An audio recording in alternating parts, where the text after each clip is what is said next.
Hey guys, it's Jess and welcome to another video on my YouTube channel, A Card Day's Work. If you're new here, be sure to hit that subscribe button, and if you end up liking this video, be sure to give it a thumbs up as well. I have previously showed this ink blending in another video, but I'm using the second portion of the panel in today's card, so I figured I would show it again just in case someone had not seen the previous video. So basically what I'm doing here is using Distress Oxides to blend on ink.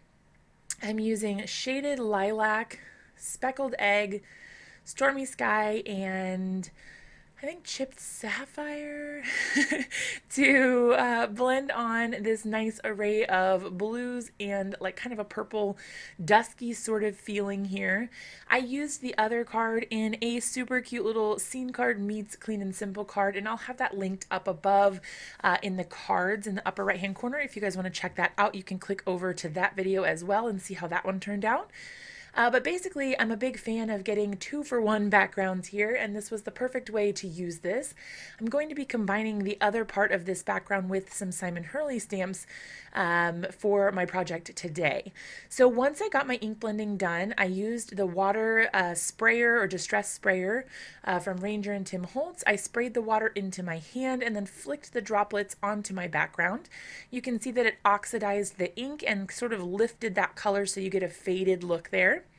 Once I was finished with that and let it dry, I did go ahead and pull out my Dina Wakley gloss acrylic spray. I don't actually really use this as a spray. I just take the lid off, tap on the little black part of the lid there, and it splatters those cute little droplets directly on. And they are opaque rather than translucent, so I really like the way that those look.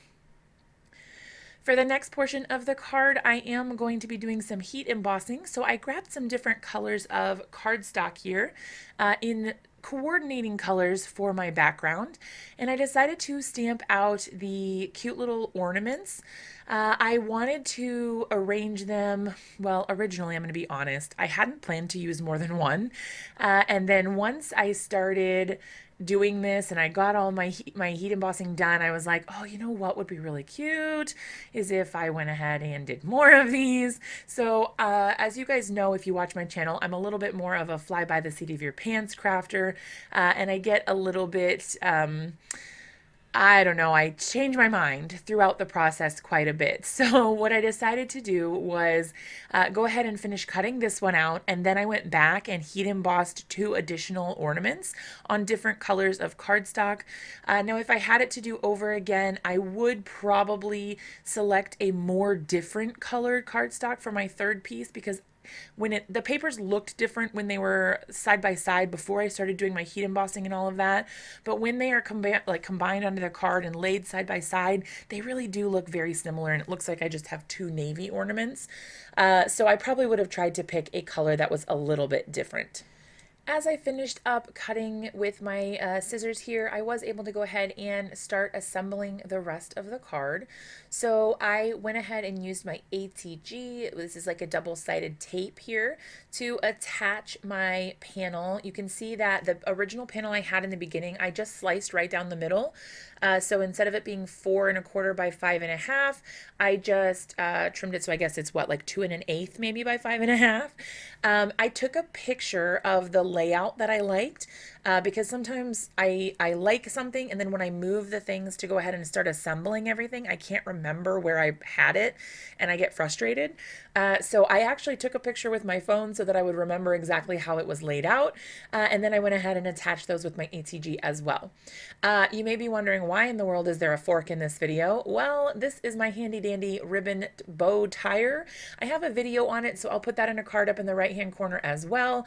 But I keep a fork in my craft room. It's a dedicated craft room fork, and I keep it here all the time so that I can tie these cute little bows if the need arises, and it is one of my favorite little embellishments to add to cards and projects and things like that. So again, just using the fork to tie that. If you're interested in learning how to tie these ribbons, click that card in the upper right hand corner, and it'll show you how to do that. Once I had those tied, I did go ahead and cut a few extra little strips to be able to hang the ornaments from. This just looks like the strings. I'm using the Lawn Fawn glue tube. Something weird happened to this glue. I don't know what happened exactly, but the whole thing is bizarre to say the least. I don't know what happened to it, but I've had previous ones of this and it worked perfectly, and this one got like extremely liquidy and it oozes out all the time and I can't keep it from like exploding out of the tube. So I don't know what happened here, but normally they're not quite so liquidy and weird, but find a glue that you like and stick with it, I would say. For this, I would probably try to use something that dries faster, just because the fabric is a little bit harder to get to stay in place. So you're going to want to use something that's, number one, heavy duty to make sure that they don't fall off. And number two, something that is a little more quick drying, unless you can dedicate the time to have it sit aside and dry. I wanted to keep this really simple aside from the pretty ornaments, so I just used the new ink pad from Simon Hurley to stamp out Merry Christmas in the lower right hand corner. And that finished off the card, you guys. I absolutely love the way that it turned out, and I hope that you guys do too. Everything will be linked down below for you if you want to check anything out. But I hope you guys have an amazing day, and I'll see you in another video really soon.